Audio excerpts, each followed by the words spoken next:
Well, hello again and welcome to the interrogation room. Yeah, here you are at Newcastle's training ground, and in the seat there behind us, that's where we grill Eddie Howe. No, we don't really. He's doing well, so we don't have to. That's not to say we haven't used this room in the past to do so. There you go, hello. I once actually chased a manager through that door, so when the occasion needs be, when it arises, we do put them under the spotlight, quite literally there just behind us. But no, just a very little quick update from here. First of all, before I'll take the show on the road into Gosforth, the big news to come out of today's press conference, the injury to Harvey Barnes. Now, Eddie's just confirmed to us that he is facing months rather than weeks on the sidelines, which is a huge blow for a player who only joined the club for £38 million in the summer. He was making only his second Premier League start for Newcastle down at Sheffield United. When he went down, it was one of those, because he went down, we're in the press box, he goes down off the ball, and we all said to each other, you could just tell by his body language and the way he was sat that it looked quite serious. Sadly, so it has proved. It's an injury just below his toe. We don't know the exact nature of it. They're going to send him to another specialist for an exact time frame, but we'll be doing well to see Harvey Barnes before December, by the sounds of talking to Eddie just there now. Now, I said there it's a huge blow for the player, and this is no slight on Harvey Barnes. It's a bigger blow for the individual than it is for the team right now, and by that I mean because the questions immediately led on to Anthony Gordon, and I don't want that to sound harsh or cruel towards Barnes, not at all. I think he's a very good signing and will be a very, very good player for Newcastle United. But because of Anthony Gordon's form, and because we saw what Anthony Gordon did when he subsequently came on for Barnes at Bramall Lane on Sunday, that is what softens it to a degree. You've got one of the most informed players in the Premier League right now, a player who for me should and perhaps could and will be in the very next England squad. So that is why the news of Barnes is cushioned, really. And our questions subsequently all led on to Anthony Gordon and his impact and where he can take this form with regards to Newcastle and with regards to his international ambitions too. So click on the link in the description below, which will take you through to the Mail story explaining more about Harvey's injury and exactly what Eddie said. So yeah, that was the headline news to come out of the day. I'll pick up on a few more nuanced issues and looking ahead to Manchester City tomorrow in the Carabao Cup when I join you again in a couple of seconds. Okay, see you soon. Now we're picking this back up at the top of Elmfield Road. Yeah, very affluent part of town this.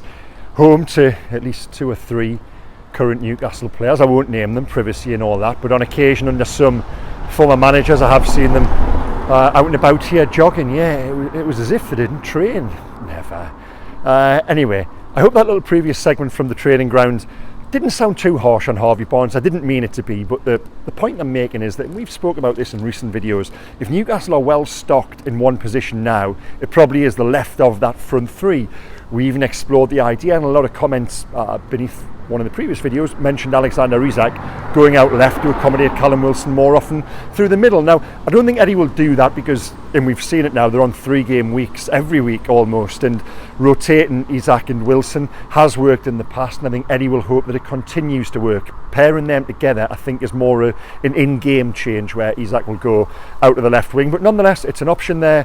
So is Anthony Gordon, touched on him a lot for obvious reasons.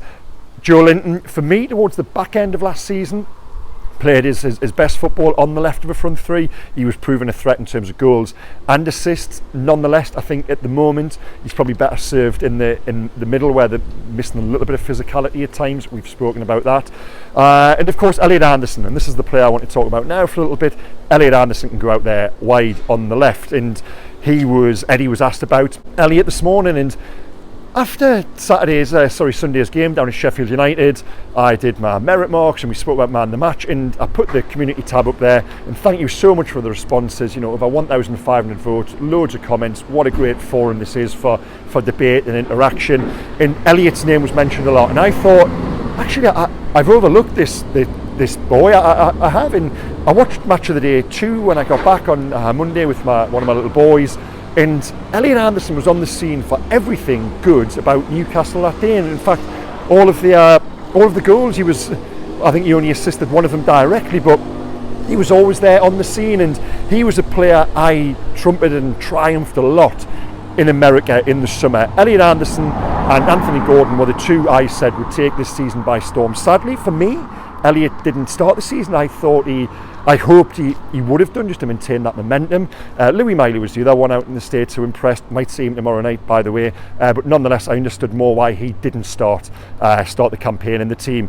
But Elliot has found himself in now. He came on Milan, did very well. I thought his introduction at the San Siro helped calm things down and gave Newcastle a presence in midfield they needed. And certainly on Sunday there again, we saw what he can bring. You can see why he's perhaps stepped back from the Scotland scene. I was up there covering Scotland a couple of weeks ago when Elliot was named in the squad. I was surprised he went, because I think he perhaps does harbour ambitions of England, and he's certainly got the ability to kick on. He's so, he's a 21-year-old. He has got loads of improvement left in him. He's working with the very best manager to bring about that improvement. Likewise, Anthony Gordon.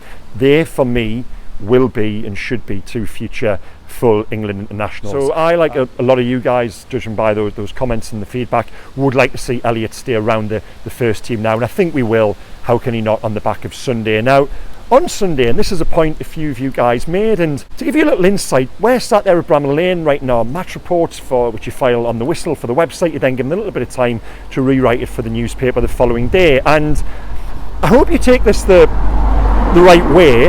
But Newcastle's the value of the victory almost was cheapened to a degree. With each goal that went in, it became, certainly in terms of the narrative, it became more about how bad Sheffield United were rather than how brilliant Newcastle were. Now at half time they're 3-0 up, and I'm crafting a match report, what a strong performance. They've come to a very difficult place. Sheffield United started well. Newcastle have blown them away with 3 quick goals. This will do wonders for confidence. Then the second half almost changed that, because Sheffield United was so bad. It became more about them than it did Newcastle, and in the isolation of making a judgment call on whether Newcastle are called back to their best, I think we probably have to reserve that for now until we see a little more evidence, because we can't ignore the concerns which existed before going down to Sheffield United. Concerns Eddie Howe himself admitted to, and one or two of the comments, and when I'm doing my post-match video, you're there reflecting on an 8-0 win. How can you not sound uber positive? And I've watched it back, and I'd like to think I did have the slight caveat of they need to prove they've turned the corner. But I thought there were some really sensible comments in terms of saying, don't look too much into this one game. And I think it is. I always try to be realistic and level on these videos. And yes, Newcastle showed what they can do on Sunday, what they are capable of. But they've now got to go and beat a top team. That is still something we're waiting for them to do, showing that against an Arsenal, a Manchester City, or a Liverpool. So yeah, we'll see how that goes going forward. Now, it is Manchester City tomorrow night in the Carabao Cup. We don't expect to see their strongest 11. Pep's already said that, but we'll still see a good 11. They'll still have £100 million Jack Grealish in there. They'll still have Calvin Phillips, a midfielder who was, as I say, I was up covering that England-Scotland game. I thought he was great that night. Always liked him as a player from watching a lot of Leeds as well. So it still will be a test. And in many ways, now Eddie gave us the impression earlier he is going to make changes. I expect to see sort of 7, 8, 9 of them. In many ways, I think it's the perfect game for Newcastle. Now, why do I say that? I don't think they can lose here. In that, they can lose. Now, if they get beat and they go out, they've gone out to Manchester City, no shame in that, and it removes a competition which could be, distraction's the wrong word, which could be an extra load they don't need this season for me. We saw last year when they tried to juggle the Carabao Cup campaign, even with just a Premier League campaign in the early months of the year, they weren't really able to do it. Now, please take this comment the right way as well. One of the most important results in Newcastle's recent history, for me, was losing to Cambridge in the FA Cup in the January after Eddie Howe joined as manager. Now, why do I say that?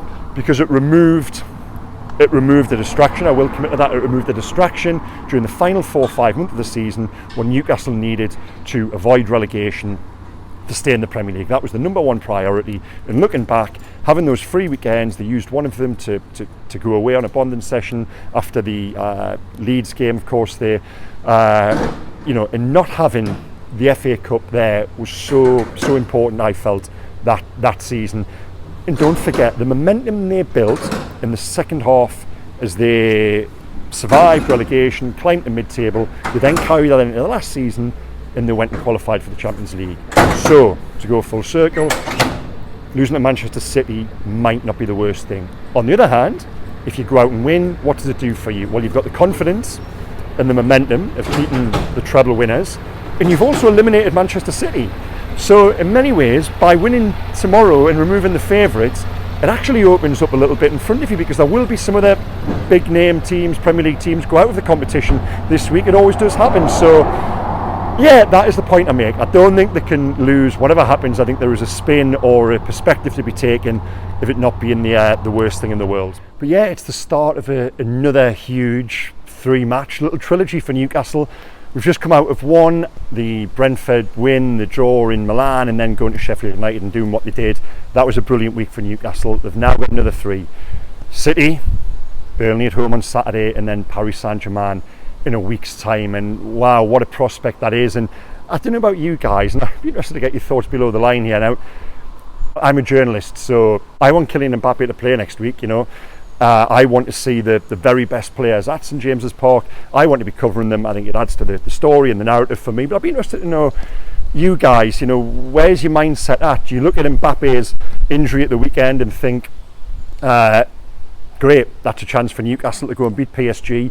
Or are you still of the mindset that you want to see those superstars coming to St James's? I'm definitely of the latter, so we'll wait and see on that front. Now, just to wrap up, a couple of quick things, and I watched back the video last week, and thank you for all the comments with regards to myself addressing what Steve Bruce had said about me in the podcast. One thing I did miss, which I do just want to pick up on, was that he said I'd not wanted him as manager from day one, that I didn't think he should be manager of the football club, and I was dead against him from the minute he walked in. Again, not true. Now, he wouldn't have gone back and read my copy before his first game. Of course he wouldn't have done, but it was supportive.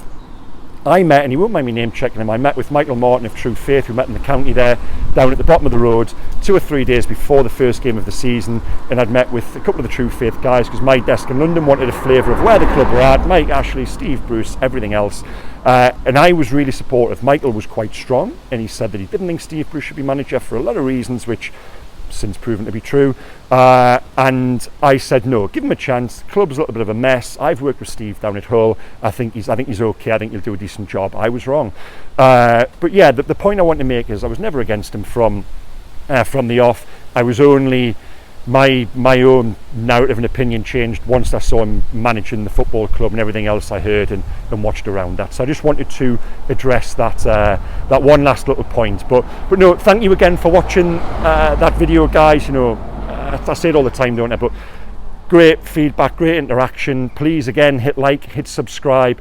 Keep on watching the content at the Mail, all our Mail platforms, Mail Online, Mail Plus, Daily Mail, our social media stations as well. There's just so much to come. These games, they're brilliant, aren't they? Loads to talk about. So yeah, here we are.